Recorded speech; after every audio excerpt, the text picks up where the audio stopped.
hype whistle would be so much cooler. You couldn't take that sound out of it. But you don't even want any of the other cool sounds. Just like I can take all the sounds out. You have no idea the power I have. Oh, the power that you have. The power of Audacity. It's a magical tool that allows you to do things like take annoying sounds out. I know. You just take them all out. I mean, this is where we're starting again. This is like 4 weeks in a row. We're starting with the same theme. What? You can't let a joke die. This is why you can't do stand-up. Hey, I do stand-up quite well. Yeah, you do stand-up quite well, except when you try to sell the same joke to 6 different audiences, it doesn't work. But you're like, next time it will work. Next time I have that confidence. I have that. I appreciate your confidence. That's the thing. The confidence. It's having the confidence, being cool, calm, collected, and confident. That's what they tell you. If you're confident enough, gosh darn it, people will like you. That doesn't mean the joke ever gets funny. Well, it's true. The joke doesn't get funny, but it doesn't make it any less more of a joke. Wait, is that no? No, I mean, that didn't make any sense at all. A magician driving down the street and then he turns into a driveway. I mean, that's a good joke. I'm laughing. You're not. Obviously. It's hilarious. Well, somebody out there thought it was good. Well, I'm sure they're gonna write a thing about it and tell us that it was. Okay. Well, go ahead and write a review about how great Greg's jokes are. We'll hold. I won't be holding my breath waiting for that review. And we are actually reviewing not Destroyer Duck, but another animal-themed book. Yes. Called Alpha Dogs. Alpha Dogs. So we once reviewed some Alpha Dogs before. We did. And we liked it. So we waited and waited and waited until the Kickstarter came for more Alpha Dogs, and then we got Alpha Dogs, and then we were excited because we got to have more Alpha Dogs. So here it is, Alpha Dogs. Number 4. Why don't you tell us a little bit about this cover? Well, okay, the cover is it's got it feels like a very James Bond kind of cover. You got we got our one of our main characters on our is it Ina.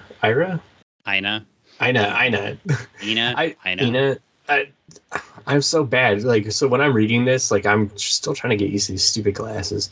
So I'm looking up and down, and letters are messy for me in these glasses. Anyways, but she's standing there on on this yacht, and she's drawing down on 2 assailants who are packing some machine guns, and there's smoky skies behind her and stuff like that, and a gorgeous sunset and everything like that. And it's got a very I want to say 80s action film kind of feel to it.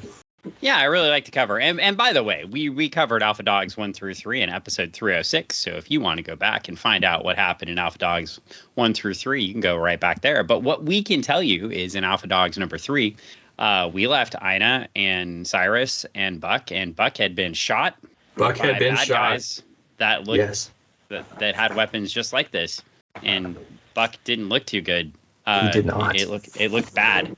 Additionally, I will also say that this cover has nothing to do with what actually happens in the story. It's true. It's I will say, and this is a lot of times this is. I mean, if you read comics, this is covers sell comics. We all know this. Where if we love comic books, we look at cool covers and we're like, oh, that cover's awesome. I can't wait till I get to that part that eludes us through the whole entire issue. This is an awesome image. This is an awesome scene that I was waiting for. Well, and if you want to get to the Dobermans from last issue that are on the cover on the edges, you can go. I think that's what they are. You can go back to last issue and read all about them. Oh yeah, they're defeated by the end. Yes, sort of. Yeah, but yeah, I mean, we left off, and just a quick recap. We had Ina and Buck and Cyrus. We started out with them. We find out Ina's wrapped up with some dude named Salem. We've got a whole nother weird government agent, fake government agents trying to track her down. They always seem like they're a step behind what's going on. Yeah. There's a relationship between Ina and Salem, or Ina and Salem. I'm probably saying the name wrong, but they get. She seems to be favoring working with him over taking care of her dog. She steals from blood from Buck. Cyrus is having none of this the entire way through. Then they actually go to try to fight with Salem and stop what's going on. And again, read the books for the details. Or go back and listen to our previous podcast. Or even better, reach out to Jon Dexter and get the actual books. Get the books. And I'll put a link in the show notes to show you how to do that. And then at the same time, we've got all that going on. We have a big fight at the end. And, of course, they shoot Buck. But along the way, we meet some dogs that got some blood from Buck and also got sort of superpower. So we know Buck has some sort of super strength, and Cyrus does too. And they also can communicate telepathically. Yeah, it seems. Yeah, they got with each other ability in English to talk. Yeah, which is cool. And then we have some other dogs with some powers. We don't necessarily know what all their powers are, but we know they've been experimented on. So that brings us to. In the last book, there was like that super fast dog. There was a super fast dog. It was so fast. It had the zoomies. Yeah, it did have the zoomies. So we'll find out more about them as we get into it. And we've got alpha dogs. We got another splash with the same cover, which is cool. And it's written by Jon Dexter, who also promotes the Kickstarter and makes us sad at the end of the book about his own dog. No, I wasn't even talking about the story. Oh, yeah. And then illustrated by Fernando Melek, colored by Lucas Orueta, and breakdowns and lettering by Lucas Urrutia. And I probably messed up everybody's name. And the cover art was by Alfredo Retamar, Ezekiel Dominguez, and the title art by Lucas Urrutia. So cool. I mean, these are good stories, but like you do to me in your books, there's always got to be like a sad story, right? Yeah. And John does not disappoint with a sad story here. I'm not even pulling any punches on this. This is This is, as before pre-podcast, this is the Empire Strikes Back issue for me. This is like so much stuff going on, but also just like, oh my gosh, my gosh. We start with a boat. Yes, right. A boat. It's a yacht. A boat. It's not just a boat. It's a yacht, Dan. It's a yacht. It's a big boat. It's a big boat. And we see Buck lying down, and we hear tink, tink, tink, actually, and then bullets popping out of Buck. So he's regenerating. That's good. My assumption was from the foreshadowing in the other stories that hopefully that would happen, but he did get shot at the end, so that was always interesting. He's got the ability. He's like the Wolverine of dogs. And then we re-meet our dogs. That we were introduced to some of these dogs in the last episode. Of course, in the last issue that we covered on episode 306 of Funny Book Forensics, we meet Buck the pit bull. We meet Shelby the Cocker Spaniel, who's wearing her sister's bandana? Because her sister was killed when she got the blood transfusion. Meet Tomko the ultra smart, supposedly Chihuahua, which would mean it is the only smart Chihuahua in the entire universe. What? Oh, whoa. Have you not seen Beverly Hills Chihuahua? I've watched that movie with my grandma a few times, and there are smart Chihuahuas in that movie. I will stand by my statement. For shame. Shame. Well, shame. You can shame me all we want. Shame. We have a mutual friend that loves Chihuahuas, and that... Mm-hmm. They're empowered to do so. We have Zahara the Siberian Husky, who's friendly, and Wesley the Siberian Husky, who didn't take the serum so well and blames Zahara for getting them caught. By the Salem and the experimenters. And of course, we know from before they were all injected with some sort of blood from Buck or some sort of manufactured version of that blood that they experimented on Buck and Cyrus with. So Buck wakes up and he's like, I have no idea where I'm at right now. I don't even know if he remembers what happened. Obviously he got shot, but we find out from Tomko that they're in a secret lab on Salem's yacht, and they're sailing to his secret labs. Sorry, they're going off to that island that we saw in the last issue. Mm-hmm. Big mystery island. And Buck's like, hey, do y'all have powers like me? So he's self-aware of his powers now, which is cool. I guess, and more than just his ability to talk to other dogs, right? And they know.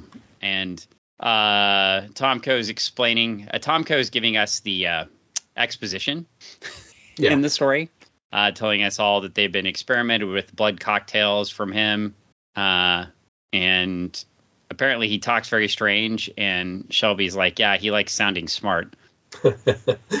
And we get one of the Huskies, Wesley, the angry husky. He's like, your blood made us. And Zahara's like, yes, brother. And Wesley's like, I'll kill you. So yeah, Wesley is more looking like the Dobermans from last issue, right? Like, right.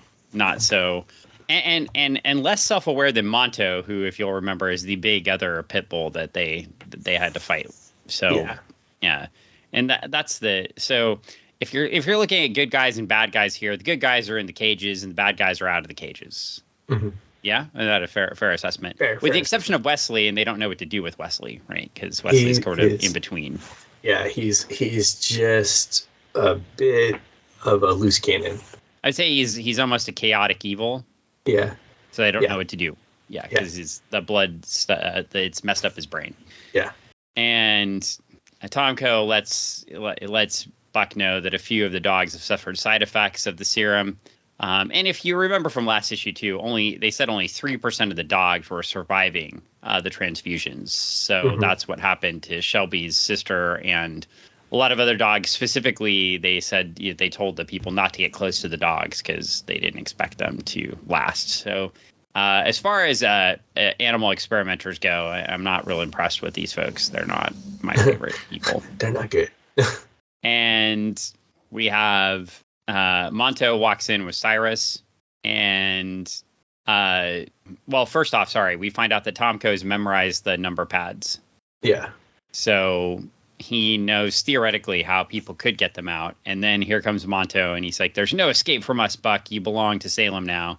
And he's like, I have an owner. And Monto's like, she is Salem's now too, and you will do as your new owner commands or face me. So big ol' Pitbull is standing up to him with Cyrus is backing in the background and not being the alpha dog now. So Cyrus is backed off very clearly.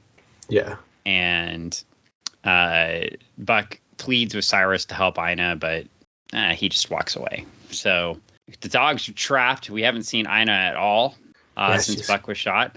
She's gone. And until the next page, she's gone. And then and Cyrus asks Monto, like, why is Salem bringing Ina? He doesn't need her. And Monto's like, he doesn't need you either, old dog. You think you're going to be leading Salem's pack. I got news for you. There's only one alpha dog here. And Cyrus like, Rrr. So I don't see good things in the future of the relationship between these two dogs.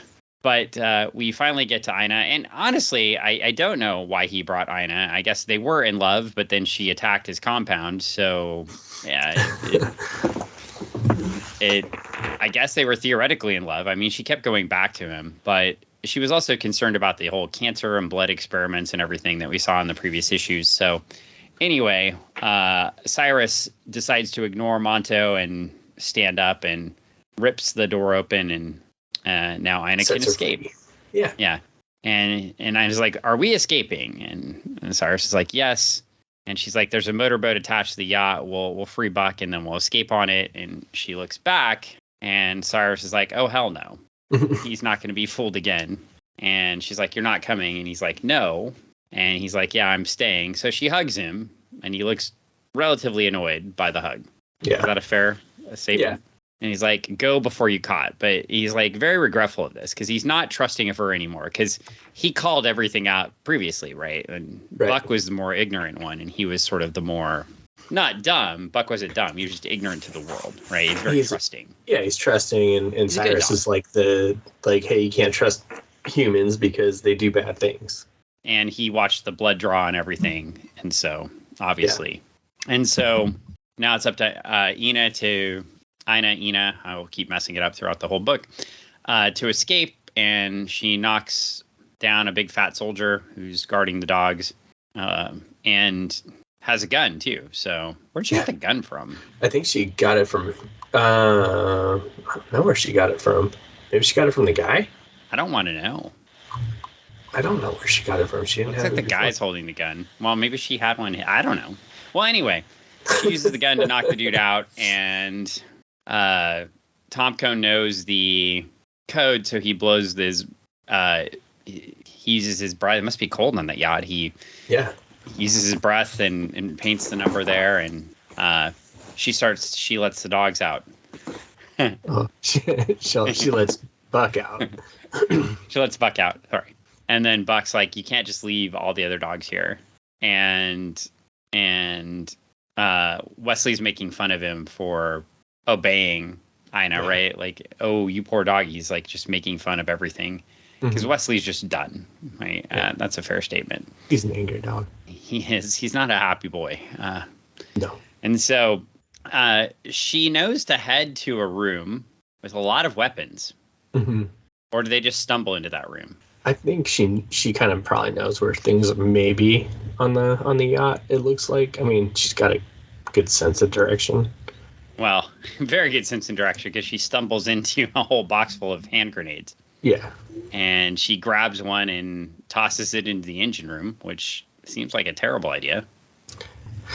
Or a good one. I mean, I guess. Well, definitely, like, it does take out the yacht, so... Yeah, puts a decent-sized hole in it. And Buck looks up, and he's going to disobey her, and he's like the others, and he goes back in, and he heads back toward the other dogs, and Shelby is freaked out, doesn't know what the noise is, and Tomko's like, I think that's the sound of the ocean entering the yacht, and... Shelby's like, you're always saying how smart you are. Think of something. Figure this stuff out. And he's like, die happily and look forward to taking up a new and better form. Jeez. He just like rolls over. I give up. And we get the crew waking up, and they look like they're thinking they're under attack. And, well, they are, because they are. Good. That's very intuitive of them. Yes. And Buck is back, and he doesn't mess around with punching the control panels anymore. He just tears them right off. Arr. Yeah, tears them right off and lets the dogs out. And it's just never going to get old. Out. Yeah. If only you had a sound cue for that. I don't. I'm sorry. Well, you shouldn't play any other ones because they're just not going to be as good. They're not. Well, you know. Sorry. Yeah. Well, if you could be more prepared for the episodes. There's rights involved. With the Baja men. Oh, really? The Baja men have rights, is what you're saying. To the song. Are you saying under normal circumstances they don't have rights? No, like, I'm what saying are you saying about the Baja to the men? song, to their song. They have the rights to their song. We can't just play their song willy-nilly. We can reference it all we want, but we just can't play. Well, they just got to call themselves the Baja men? It sounds like that would have rights. Like, you shouldn't be able to just call yourself the Baja men. Like, what does that make everybody else in Baja? I don't know. Well, see, you're just not well researched in this, so I guess we'll have to go back to the story. Yes. Well, the dogs are free. They are free. And Wesley, they go to Buck won't free Wesley though, and he bites Zahara's ear. Yeah, tears it. Ugh. And he's like, sad. Yes, cry, sister, because he's still upset. And she's like, free him, Buck. And Tom goes like, oh, hell no. Yeah, no. He says he has numerous chemical and genetic abnormalities that are impacting him as he just demonstrated. And she's like, no, Wesley's just mad at me for getting him caught. And Tom goes like, he'll try to kill us.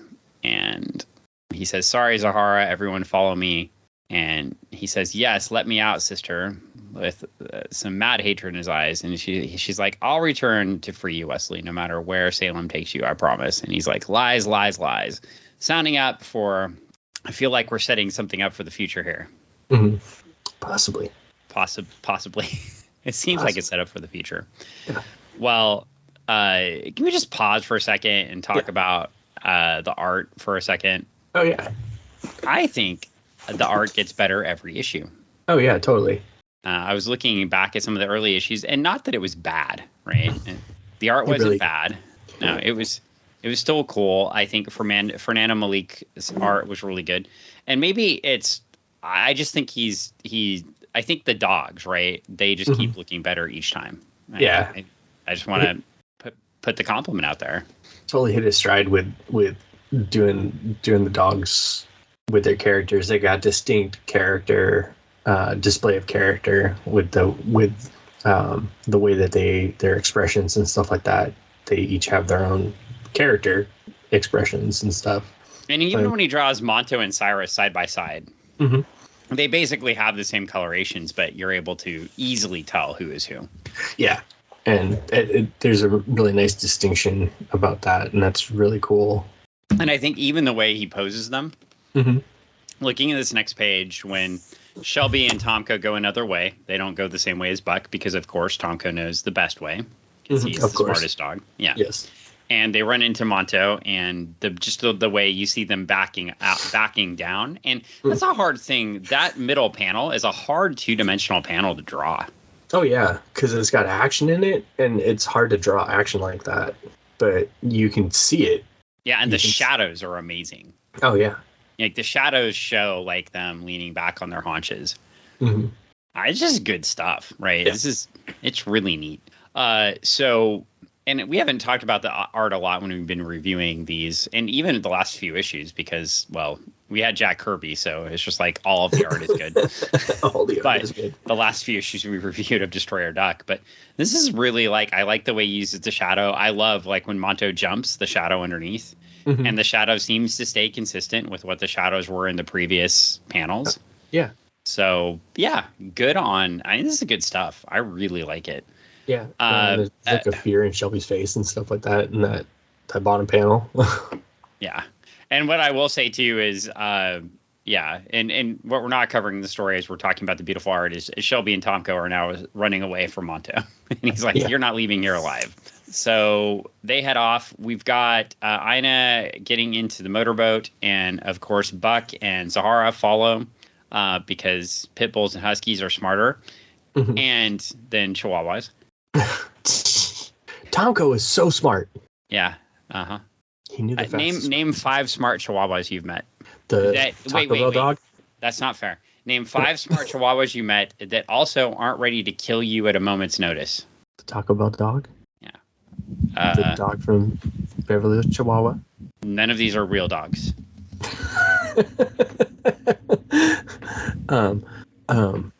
Shannon's dogs are always nice. Yeah. Shannon's dogs are always nice. And these folks are like, who is Shannon? Don't worry. Shannon is our mutual friend. Yeah, and if she's listening, happy birthday.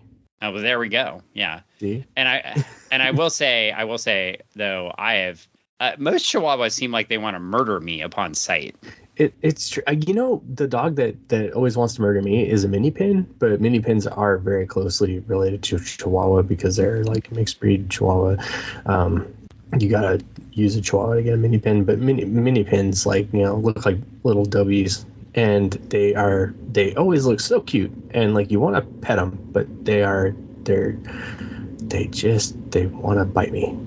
You're noticing the mini problem, these big dogs, they seem nice and cozy and friendly. I got 2 little dogs that are lovey and great.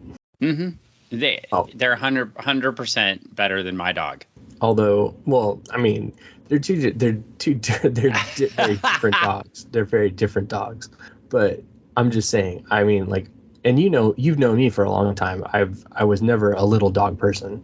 So now, well, sure. I'll definitely after this episode be sending Jon Dexter a picture of Juliet to maybe be included in the back matter of one of these issues of my dog, because she is photogenic to say the least. Yes, Your dog is very photogenic.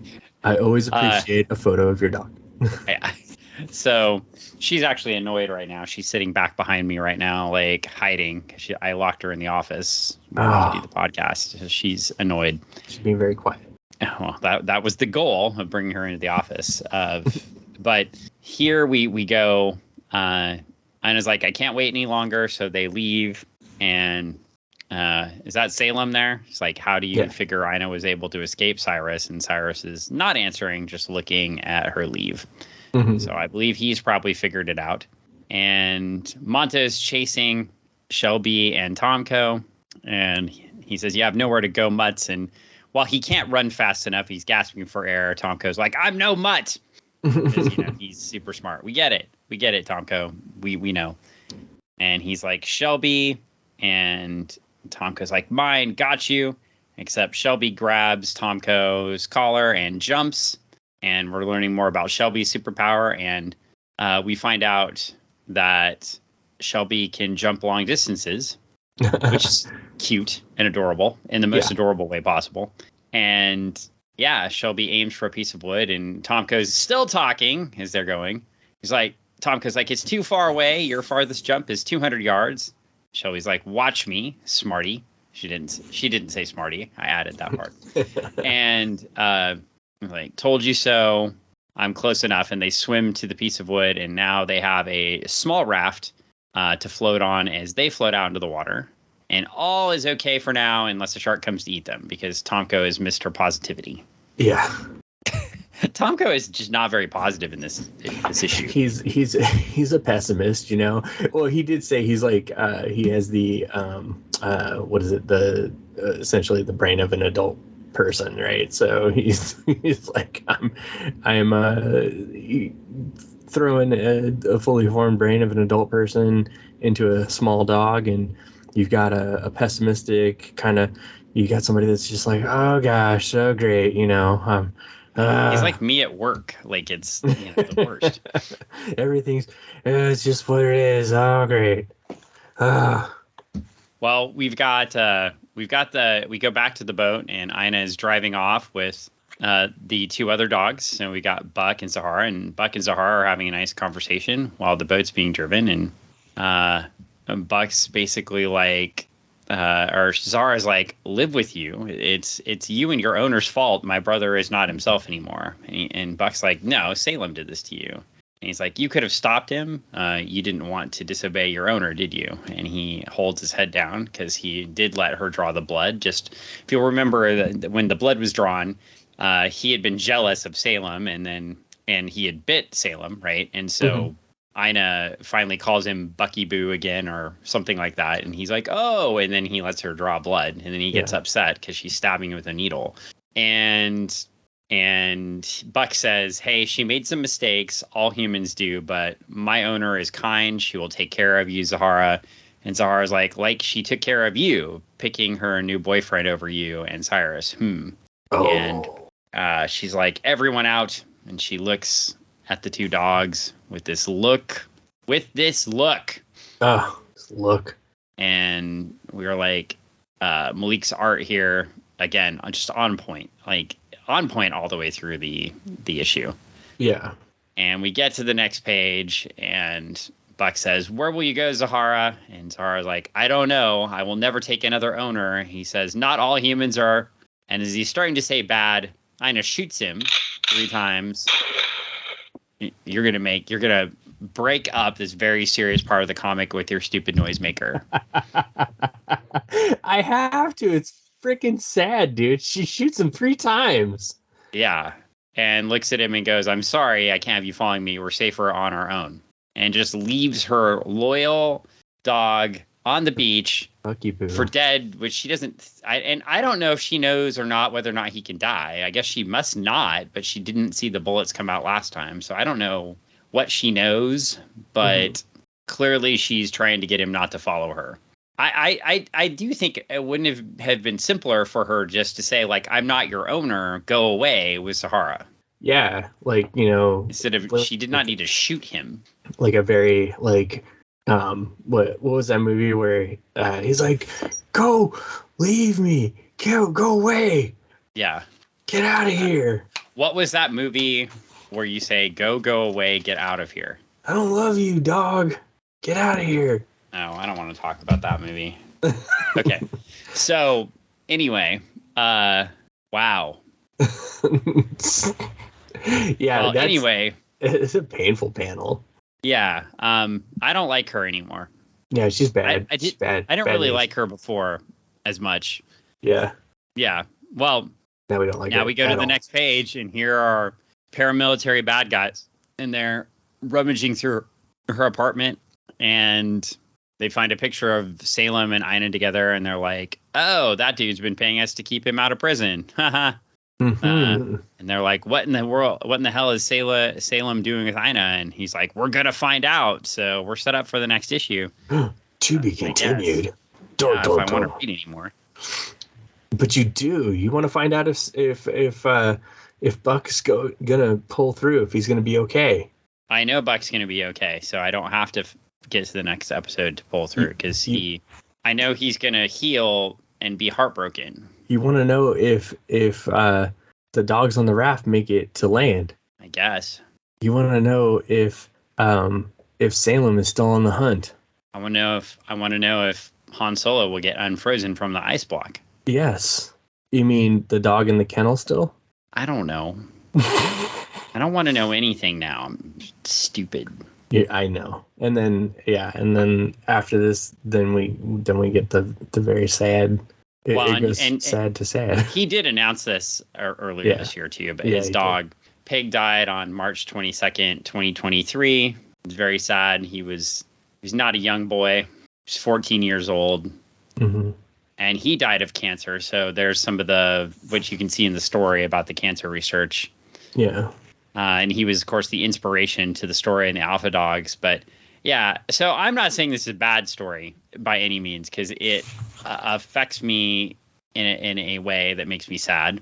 Wait, and we do get an advertisement for Dime Store Detective. Well, let's discuss that, because shouldn't the story affect you in a way to make you have feelings, to make you... You and I already know you and I are going to look at this story differently, so let me get my piece out. This did not make me want to read another issue, but I will. Okay. But my issues with it at the end are... I already know Buck can heal. Mm-hmm. So I don't need to get another issue to see that Buck can heal. Yeah.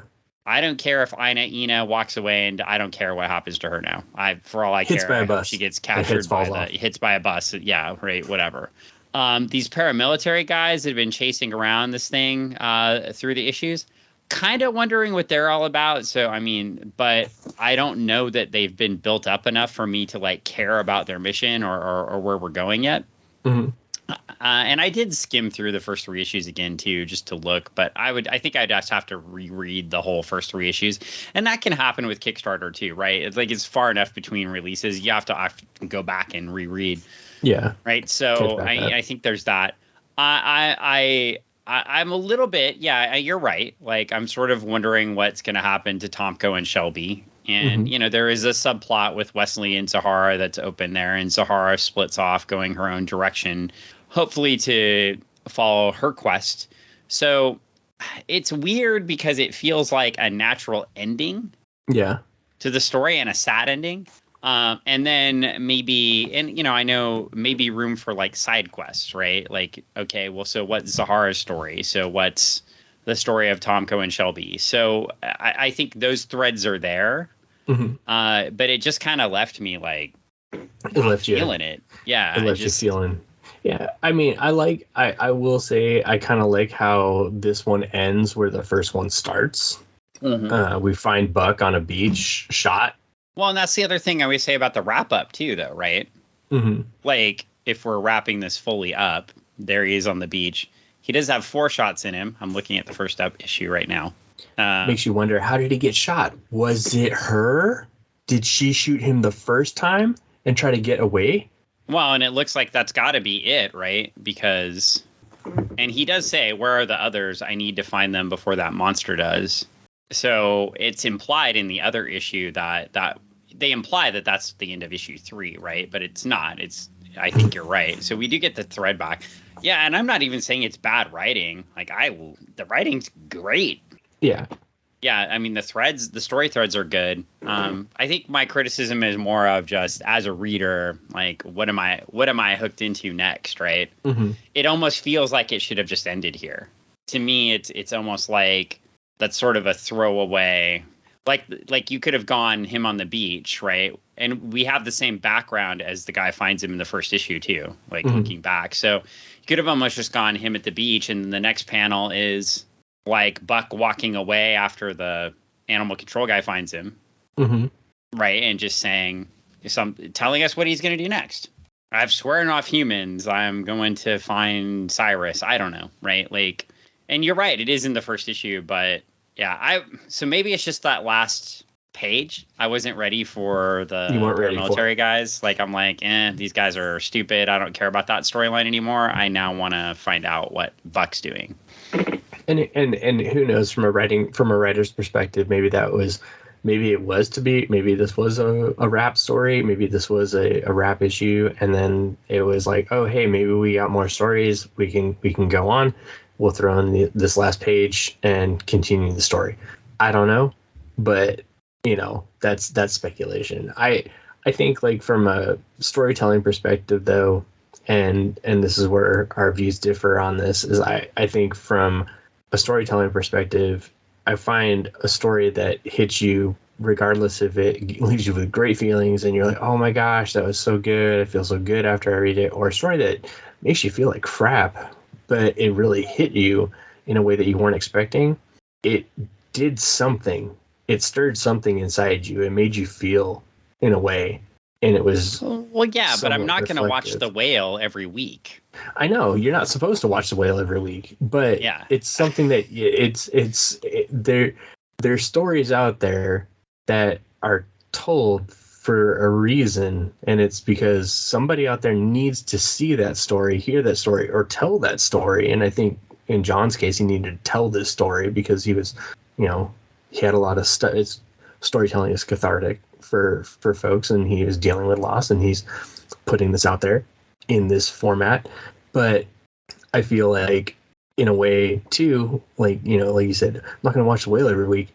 You're not going to read this book every week either, but reading through it and it hitting you in that way, I think there's a lot of stories out there that hit people in a way that makes you go, I wasn't ready for that. I wasn't wanting that, but it was a good story. Well, I didn't say it was a bad story. Like, I think that the last page just threw me, right? It doesn't seem to fit. It felt like it was the wrap on the original story. So maybe I'm asking for a couple more pages to get us to the next thing, right? Like, I feel like everything you said is correct. You want something else there. You want to know what that. And after the other issues, I felt this pull to immediately go read the next one. Mm-hmm. And I didn't feel that with this one. I see. That was the difference. Like, this feels like the end of an arc, and I don't have an immediate pull to go, like, pick up the next one. I'm gonna, because it's great writing, and I enjoy the story, and the art's great. But I didn't think, hey, we are Funny Book Forensics. We're supposed to tear stuff apart, right? No. I didn't feel the pull. I mean, it's very similar to what we experienced with the Destroyer Duck, the last issue, right? Yeah. Like, it was a wrap to the story. I get what Steve Gerber was saying about his writing there, about being burnt out on the book, and it seemed like it was a wrap to the story arc. And I didn't have a pull to go read issue 6 or go find issue 6 of Destroyer Duck. Like, okay, we're done. I could take it or leave it. Like, it doesn't mean I wouldn't read another Destroyer Duck issue. Mm-hmm. But it felt wrapped. And this one, it almost felt a little bit clunky, like the way the thread to the next issue comes, right? It's like a throw on. Okay, well, I'm going to make another issue, so I better tack on this last page to make sure there's going to be another issue, which is good. Now, don't get me wrong there. If there is going to be another issue, so I do think he definitely needed something to tell us that wasn't the end of the story arc. Well, what if it just ended? What if it? I mean, it was the end of the arc, but there was more coming. Yeah. Okay. What if that last page wasn't the last page, and it just ended with a to be continued Buck on the beach, just as it is? So take away. If it was Buck on the beach with the guy from the first issue. No. Just don't add anything. Just take away the last page completely and just put to be continued as the water washes over his paw. I would be okay with that, I think. See? So it's interesting. So I think you and I are in the same place. Like, that last page, it doesn't feel like it fits. I'm not, but but I feel like like, you could have taken this last page and put it anywhere in the story. You know what Jon Dexter needed for the story? What's that? He needed a great editor like Jim Shooter to make sure that this would have been the right way to end a story. I know. I bet if we contacted Mr. Shooter, he would know exactly how to end this story to hook people into more stories. I mean, my one critique though, and I'm not joking, is you could have taken this last page and you could have put it anywhere else in the story and still got that same payoff that these guys are like, they just found. You could have put it like 5 pages before all this. Yeah, that's a great point. And it still would have played, and you would have been like, oh, interesting. These guys are still looking for them. Okay, that's cool. Interesting. And then cut to, oh, yeah, no. The perfect place would have been like they find the thing with Salem, and then you cut to the panel of Salem and Cyrus looking or to the page where, like just drop that where do a little panel flops, and then it's Cyrus and Salem like looking out, like still trying to figure out how she could escape Cyrus, Yeah. No, you're right. Yeah. And maybe that's my hang up. Like, it feels like a piece of the story that's just kind of thrown on to the end. But, well, John, we still love your book. So I'm still buying issue 6 or issue 5 and probably issue 6 when it comes out. So don't take our criticism as a full stop on the book, folks in the audience. I'm still buying the next one. I want to find out what happens. But go grab those other ones. Yeah, I mean, but I want to fairly critique the book too, and that's I think you nailed it. You fixed it. I also want to say fixed it. I just put my 2 bits in. So. I also want to say in the tribute to Pig right there. Yeah. The cat he is leaning on. Yeah. Why is it that all white cats look like they want to murder you at all times?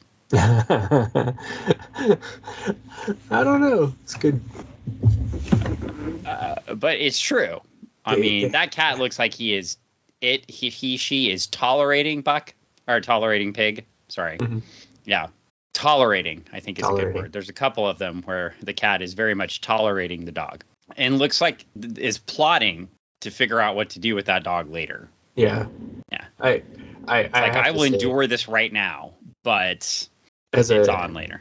As a person with a dog also named the Pig as well, I appreciate the name the Pig as a dog name.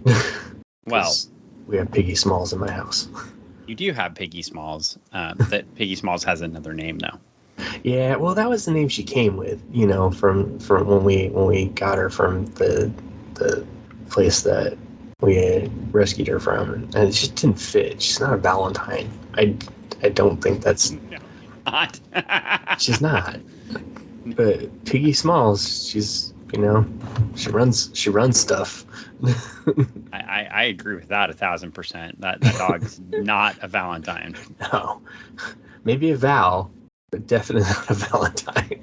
Well, I'll just say, hey, we appreciated the issue. It was a lot of fun, and I say a lot of fun, but it's a lot of fun. Dan, it's a lot of fun. Look, what I want to say is a lot of fun to read John's stuff, because of all the things that we mentioned, right? Like we were a little I was a little critical of the last page, but the tie backs, the tying things together, the wrapping of the story, the continuity between the 4 stories, the art is beautiful. Amazing. And it's well put together. And of course, just like in Starlight, there are no page numbers for me to reference. So, we have that in line too. So I love that. That's what I told John that when I talked to him on when we were talking about Dime Star Detective on to not have page numbers. That I was like, page numbers so overrated. Don't put them on any of your books because I'm sure.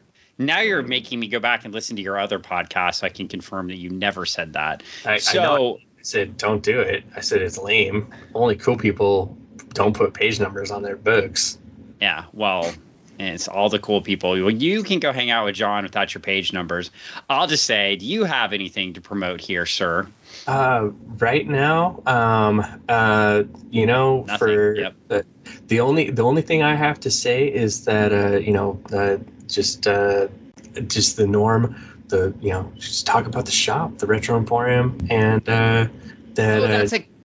what? Oh, you brought up the Retro Emporium. That's really cool. Because coming up right before Christmas at the Retro Emporium, on Saturday, Yeah. December Yes. 23rd. And Greg and Ann don't even know this yet.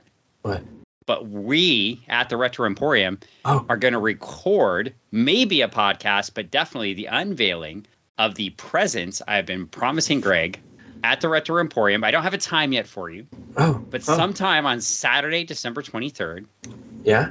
we will be unveiling Greg's Christmas presents based on some of the episodes that have happened at Funny Book Forensics this year. Oh, boy. We are all ready to go. Yeah, I don't know if we can do that. Why couldn't we do that? It might be a very busy day. Well, that's why I didn't promise to record a whole podcast. But I did promise to record you opening the presents. So we can post that. We can post that on our YouTube page, Funny Book Forensics. Now, if the shop is not so busy, then we can record us covering a Christmas something. I can't make any promises or guarantees about that because as the shop has been ridiculously busy. Yeah. Well, you'll hear this episode on the 20th of December, and we'll also record a Christmas episode to go out the 27th of December. So you'll get whatever Christmas magic we decide to record. And I am going to leave you in suspense. What magical holiday comic could Dan find to cover? I don't know. I'm excited and scared. We're going to have to find out. It could be crazy. It could be simple. Who knows? It could be Christmas. It could be Hanukkah. It could be Kwanzaa. You have no idea. Like, it could be Festivus. Any holiday. It could be Festivus. It could be the Festivus special. I don't know. I will find something, though. I will dig in to the comic book archives next to me, and I will find something for us. Life Day special. It could be. I don't know. You don't know. You don't know. It could be Vegas strippers. I don't know. Probably not. What if they were wrapped in a bow? I don't know. You vetoed that one. Well, anyway, I didn't veto it. I don't. Yeah, I get it. Don't so who knows? It could. I mean, there could be a lot of things. It could be literally anything. No one knows. But yes, go see Greg and Ann at the Retro Emporium as we lead up to Christmas. They actually have lots of cool things going on that last week. So even though you'll hear this on the 20th, you can go to the Retro Emporium on Meeker Street in Kent, Washington on the 21st, 22nd, 23rd, or 24th. And, well, get your Christmas presents out to folks. Help them bring back their childhood. You could also go visit the jiu-jitsu lawyer, Paul Boudreau, at Certified Martial Arts on 27th and Bridgeport Way in Tacoma/University Place, Washington. Go there, sign up. Paul has specials going on for the holidays too. So if you want to learn to beat up the enemy like they do in these comic books here, like let's say you wanted to put some sort of armbar on one of those henchmen for Salem. Whoa. You could learn how to do that in real life. Whoa. Or if you just want to go get fit, you can go visit the jiu-jitsu lawyer. So you could do that. Also, we will have maybe some network announcements next week. Maybe. Whoa, it could happen. Maybe. But we do know this. What? Because I'm only leaking out things at a time. We do know the Nerds from the Crypt will be back. We'll be back? Yes. It's true. You're like, it never went away. It never went away. But it will be back. We will have. It will be back. In the new year, there will be new episodes of Nerds of the Crypt. Yeah. And Nerds also from plates of the Crypt. Nerds from the Crypt. And a special. No more. Quit giving away things. If you want to find out, what did we just say about this comic today? If you want to find out more about some podcasts that may be coming back, you can follow up with us next week at Funny Book Forensics. That's right.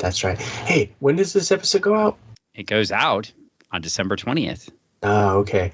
Too late to let people know they can get free photos with Krampus at the Retro Emporium on the 17th. Darn. Well, you should have advertised that last week. Did you have one more thing you wanted to advertise, by the way? I didn't know that we were giving away free photos. Well, did you? I guess there's one more thing you probably should tell the listeners about. Yes. That you should get your pre-orders in for the Absolute Zeros Camp Launchpad at your local comic book stores or at your bookstores. Yes, and if you buy the hardcover, you will get one copy of an MXPX CD, and your book will smell like vanilla fragrance, thanks to Vanilla Cupcake from Destroyer Duck. It will not, and you won't get one. Oh, you will. Dan is going to go buy all the MXPX CDs that he can get. I just may do that. Oh my gosh. In fact, if you bring Greg Smith a copy of the book to sign at the Retro Emporium and an MXPX CD, I'll sign it.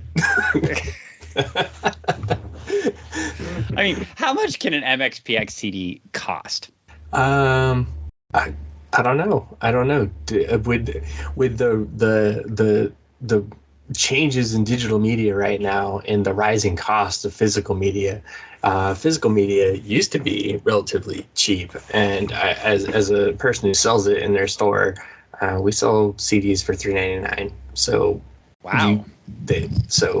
You could get a CD for $3.99, but most CDs out there, depending on where you get them from, vary in prices. They could be $3.99 and up. So who knows? Yeah, it amazes me how much CDs cost now. That seems like a lot. It seems like they should be $1 or something like that. They used to be. We used to sell them relatively cheap, and with the rising cost of physical media, we've had to change prices over the last 2 years. Yes, it looks like to purchase Move to Bremerton, you would now have to pay $3.81 plus $3.99 shipping. So a whopping almost $10 after tax. That seems like what I would have paid for the CD when it was new. Yeah. So, well, anyway, I'll quit making fun of MXPX. It looks like they found their niche. They did. And you too can live in Bremerton. Yes, the best town in America. Hey, it is nice. Hey, in Bremerton, it's always okay to pray. I mean, you didn't get it, so that's okay. I'll let the listeners who read the news get that joke. I